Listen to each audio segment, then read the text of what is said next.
ময়দানে আমার রাসূল রক্ত দিয়েছেন। আমি সেই তায়েফ সফর করেছি।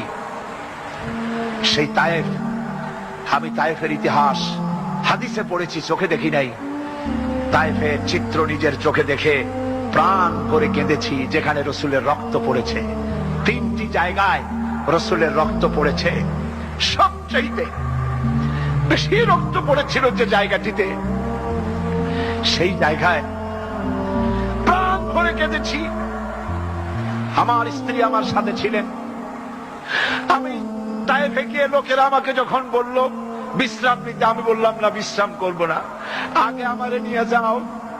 আমার রাসূলকে মারছিল যে রাস্তাটা, ওই রাস্তাটা আমার আগে দেখাও। 3 দিনের না খাওয়া,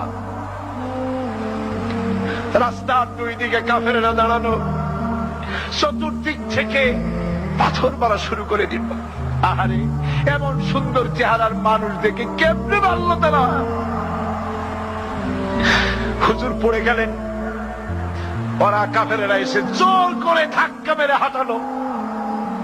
আবার হুজুর পড়ে গেলেন, বেহুশ হয়ে পড়লেন। আবার ওরা উঠাইয়া জোর করে আবার হাঁটালো। তৃতীয় শেষ জায়গায় গিয়ে হুজুর বেহুশ হয়ে পড়ে গেলেন। শরীর থেকে সবচাইতে বেশি রক্ত পড়েছে সেখানে।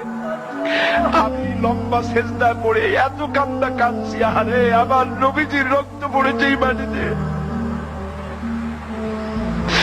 ফেরেশতারা এসে বলছেন, হে রাসূল, আপনার এই অবস্থা থেকে আকাশের ফেরেশতারা কাঁদতে কাঁদতে অস্থির হয়ে গিয়েছে। আপনি আমাদের অনুমতি দেন, এই পাহাড় চাপা দিয়া কাফেরের কুষ্টি সাফ করে দেই। আমার নবীজি বললেন, না, আমি তা বলবো না। আমি তো পৃথিবীর মানুষকে প্রতিশোধ দিতে আসি নাই। আমি যদি হুকুম করি আর আমার হুকুম মতো সবগুলি যদি পাথর চাপা দিয়ে মাগে ফেলে দাও, তাহলে আমি কাল কালে পৌঁছাবো লা ইলাহা ইল্লাল্লাহু মুহাম্মাদুর রাসূলুল্লাহ।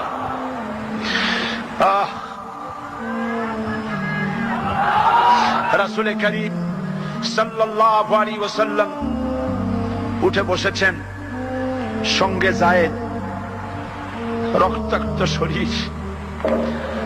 আরে, যেই শরীরের দিকে মানুষ একবার তাকাইলে চোখ ফিরাইতে পারত না। হযরত আয়েশা বলেছেন, যে সমস্ত নারীরা ইউসুফ আলাইহিস সালামের দেখে হাত কেটে ফেলাইছিল, ওরা যদি আল্লাহ রাসূলকে দেখতো, হাত কাটতে কাটতে কলিজা কাটিয়ে ফেলাই দিত, টের পাইতো না। এমন মানুষের গায়ে কেমনে বাতুর মারল।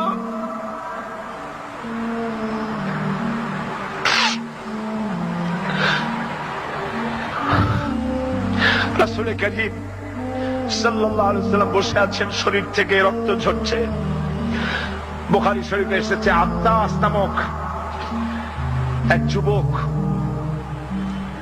আঙ্গুরের বাগান থেকে 1 গ্লাস আঙ্গুরের শরবত এনে হুজুরের হাতে দিলেন। এত কষ্টের পর 3 দিনের না খাওয়া ক্ষুধার্ত নবী 1 গ্লাস আঙ্গুরের শরবত সবটুকু পান করে একটা স্বস্তির নিঃশ্বাস ফেললেন। বললেন, তোমার নাম না আত্তাস? তিনি বললেন, হ্যাঁ, আমার নাম আত্তাস। তোমার বাড়ি হযরত ইউনূস আলাইহিস সালামের গ্রামে?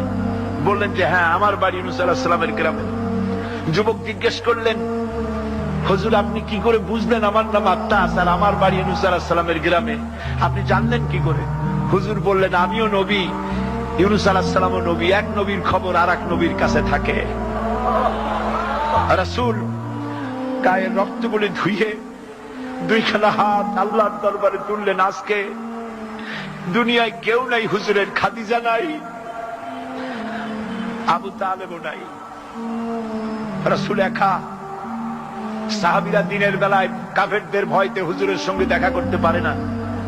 হুজুর বলেন, আমার ওই কষ্টের সময় খাদিজা নাই।